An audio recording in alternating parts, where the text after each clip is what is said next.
విశేషంగా ఆదివారం రోజున ఎవరైతే సూర్య అష్టకాన్ని పారాయణం చేస్తారో అటువంటి వారికి ఏదైనా గ్రహపీడ లేదా ఇతర గ్రహాల నుండి వచ్చే చెడు ప్రభావాలను తొలగించుకోవచ్చు. పేదలు ధనవంతులు కావచ్చు, పిల్లలు లేనివారు సంతానం పొందవచ్చు అని విశేషంగా ఈ 8 శ్లోకాలతో కూడుకున్నటువంటి సూర్య అష్టకంలో ఫలశ్రుతిలో ముఖ్యంగా చెప్పబడి ఉంది. అంతేకాక సూర్యుడికి ప్రీతికరమైన ఆదివారము రోజున ఎవరైతే స్త్రీలను తరువాత నూనెతో కూడుకున్నటువంటి ఆహారాన్ని తరువాత మద్యాన్ని అనగా సురాపానాన్ని మరియు మాంసాన్ని తాకని వారికి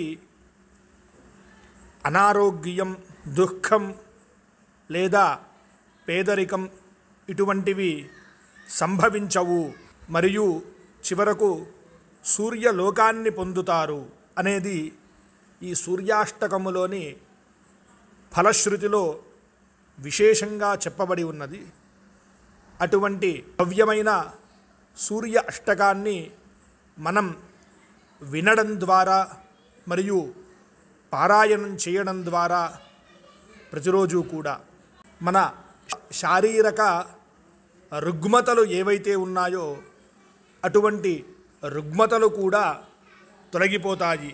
మనకి ఆ సూర్య భగవానుడి అనుగ్రహం కూడా ఎల్లవేళలా కలుగుతుంది.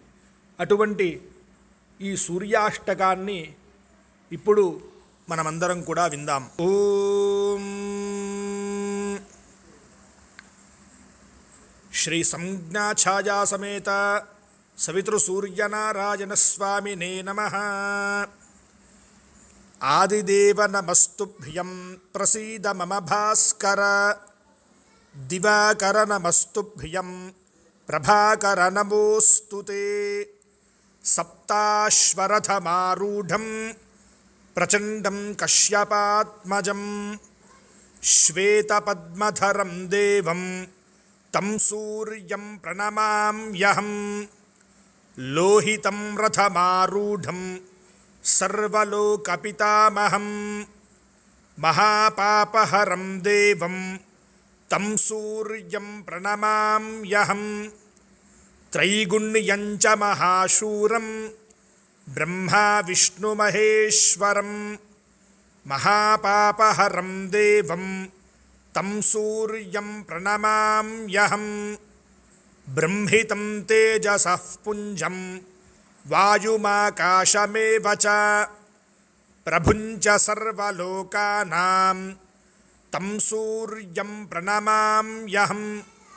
బంధూకపుష్పసంకాశం హారకుండలభూషితం ఏకచక్రధరం దేవం తం సూర్యం ప్రణమామ్యహం. తం సూర్యం జగత్కర్తారం మహాతేజః ప్రదీపనం మహాపాపహరం దేవం తం సూర్యం ప్రణమామ్యహం. తం సూర్యం జగతాం నాథం జ్ఞానవిజ్ఞానమోక్షదం మహాపాపహరం దేవం తం సూర్యం ప్రణమామ్యహం. సూర్యాష్టకం పఠేన్నిత్యం గ్రహపీడా ప్రణాశనం. అపుత్రో లభతే పుత్రం దరిద్రో ధనవాన్ భవేత్. ఆమిషం మధుపానం చ యః కరోతి రవేర్దినే. సప్తజన్మ భవేద్రోగీ జన్మ జన్మ దరిద్రత. స్త్రీతైల మధుమాంసాని యేత్యజంతు రవేర్దినే.